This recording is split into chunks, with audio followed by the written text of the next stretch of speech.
One man who understands the pain and trauma of kidnapping, it's security expert Onai Komo.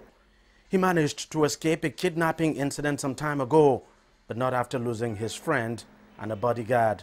My friend with whom I was riding in his own car was shot to death, just like that, unprovoked, along with my bodyguard, Taju Akinwumi. He was killed for nothing, for doing nothing, just for being there. And and that was it. They didn't offer any resistance. They didn't fight. They didn't hit them, or whatever. So, I mean, and I hate to think that if I hadn't fought my way out of that crisis that day, perhaps I would have ended up dead also. His case is just one of the series of kidnappings that now take place across the country.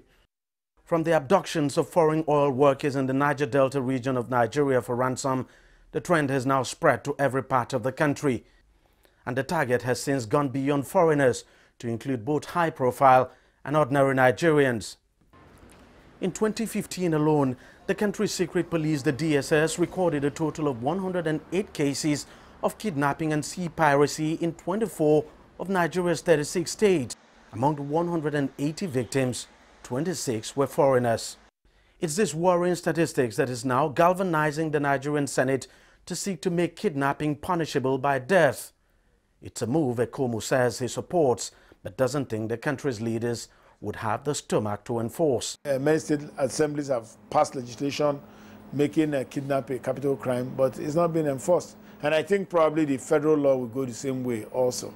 But the truth of the matter is, kidnapping ought to be a capital crime in this country, and it ought to be carried out swiftly. But not everyone shares that view. Human rights campaigners like Chino Obiago are kicking against the proposed law. His group has been pushing for the abolition of the death penalty from Nigeria's constitution. He says the proposed law would only worsen the situation. Experience have shown that when an offense is made a capital punishment, the criminals, the offenders become brutal in order to eliminate evidence. So kidnappers will at all costs avoid being arrested and to wipe out evidence. So we are putting those being kidnapped at risk because there will be high level of violence. Once they know that if they are arrested, they will go for the gallows. The second point is that severity of punishment does not even discourage criminals. It's not a deterrence to crime. That you make a crime punishable by death does not mean that potential criminals will not commit those crimes.